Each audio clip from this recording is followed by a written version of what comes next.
the rumblings of war were much too loud. Ernie traded in his familiar cowboy hat for a helmet, and his scratchy, handwritten columns began finding their way to the hearts of an anxious American public. Not that Ernie Pyle, an iconic World War II journalist, born in the small west central Indiana town of Dana. A community dedicated to remembering its proud son. There's already a museum in Dana honoring Pyle. Now the town is preparing to unveil a statue and new park to honor his legacy.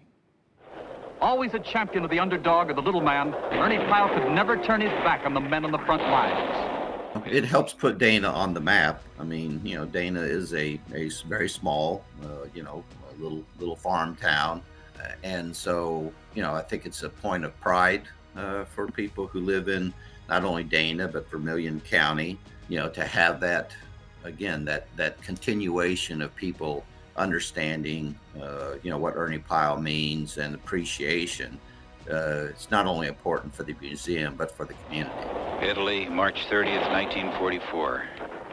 In times of war, nobody can step aside and just let the world pass by without achieving a feeling of utter defeat for himself. I, too, hate and detest the war and the tragedy and insanity of it, but I know I can't escape. And I truly believe the only thing left to do is be in it to the hilt.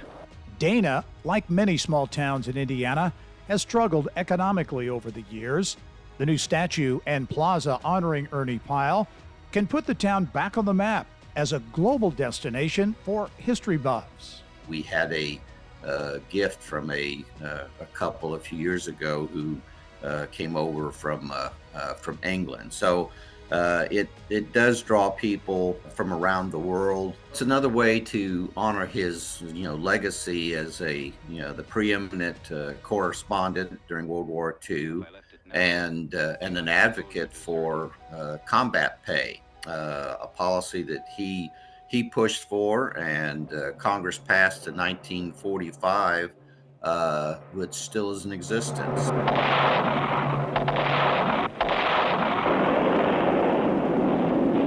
The unveiling of the Ernie Pyle statue in Dana is set appropriately for Veterans Day, Tuesday, November 11. A Hoosier war hero's legacy being preserved for eternity in his hometown. And these were the men he wrote about, from the choking dust of Africa, the bitterly cold hills of Italy, the treacherous hedgerows of France, and the deadly beaches of the Pacific came an avalanche of words.